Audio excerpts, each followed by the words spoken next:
Page 10, Mexican jumping beans. On page 9, they're introducing you to another expression mark called the slur. The slur is indicated by that curved line. This is another thing the curved line is used for. So we got curved lines. We use them for ties. We use them for phrase markings. We use them for slurs. And there's more. Stick around. It gets better. Again, all three curved lines could be there in the music. You have to figure out what it means. But on page 9, they're giving you examples of a 2-note slur, a 3-note slur, and a 4. It doesn't matter how many notes are in a slur. Slur means you connect the notes. You play them legato. It's called legato. You play them connected. No space between them. They're all connected. The only thing about the slurring here on the 2-note, 3-note is with a 2-note slur, it's generally, physically, it's a down, up, down, up, down, up. And people don't interpret them the same. See, on page 9, they're showing staccatos here. Like on the 2-note slur, they're showing staccato. And on the 3-note slur, they're showing a staccato on the last one. And on the 4-note slur, I don't recommend it. I mean, some teachers teach that you play a staccato on, like on 2-note slurs. On 2-note slurs up and down. I don't teach that message. I don't agree with it. To me, on the second note of a 2-note or any slur, you simply lift up. Like, look at Mexican jumping beans. In the first measure, you have the here, or to here. It's 2-note slur. 1, 2, 3. I'd hold that quarter note out a full count. 1, 2, 3, 4. But just lift it down, up. 1, 2, 3, rest. 1, 2, 3 is how I would do it. Then when I add the articulation in, then I would add in the staccatos. So let's talk about what these beans are doing. It's 2 lines long, treble and bass clef, no sharps or flats in the key signature, 4/4 time signature. I see quarter notes, half notes, and whole notes. Okay. Right hand first. 2 and 4 here puts us in this position. And again, 1, 2, 3, 4. And again, I connect everything I can when I first start. We'll do all this articulation later. I want to connect the notes first. This ensures I have a fingering worked out that lets me connect the notes. 1, 2. Third measure is a 1, 2, 3, rest. Okay. In the second line, you start out the same, but when you get to the third measure, during the rest, you got to come up to here. Second finger here. So you're coming up from here to here. That's okay. You got a 1-beat rest to go up there. Rest here. Now there's a repeat sign there. So you're going to go back to the beginning, and that means you got to reach up and come down here. Well, again, I like to connect everything at first. And I can't reach this very well. I can reach down. I mean, if you can reach this, you can reach this. But if you have small hands and you can't reach that, then when you repeat back to the beginning, you can use thumb on the first one and then scrunch up and use 4. And now you're back in position. So you just use thumb just to help you get there, just temporarily, because I want to connect it. Left hand, well, C and a G.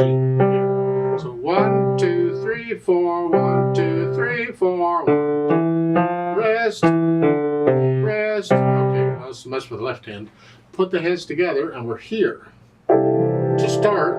And it's 1, 2, 3. And when I play that, the left hand comes up because this goes on beat 3, and the left hand has a rest.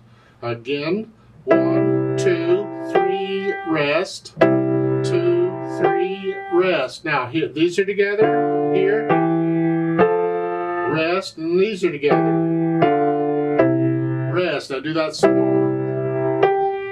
Then I'll lift up in the right hand. Left hand stays there.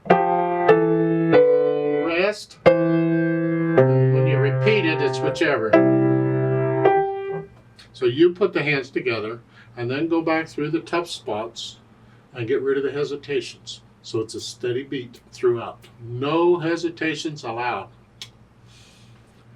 It'd be nice if you could get to where you could play this without looking at the keyboard. This moving around some, you may have to look down for the move, but then you could look back to the music.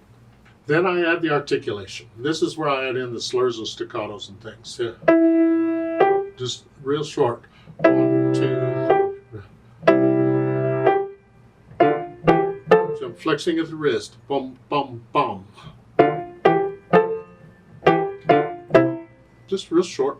Be careful when you look on the second note. When you do the staccato note, because you're lifting up, you'll tend to play it a little louder. Because you're pushing up, you'll play it louder. Don't. Be aware of that. Just play it the same, just lifting up. Just bump. Then the dynamics. Mezzo forte, it's the only dynamic they give you, and it applies to the melody. In this case, it's the right hand. Whatever you think moderately loud is, whatever sort of loud. Left hand needs to be in the background. Keep it soft.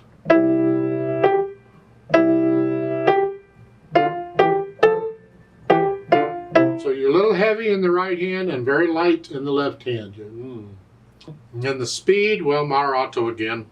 And whatever, it feels right. It's not the speed of the beat we're talking about, it's the overall feel of the piece. Just not fast or slow, somewhere in the middle. And then the interpretation. Well, they give you a lot of interpretation by the speed and the articulation. Those are interpretation things. So that you can put in the natural accents. 1, 2, 3, 4. 1, 2, 3, 4. 1, 2, 3. Feel that as you go through it too.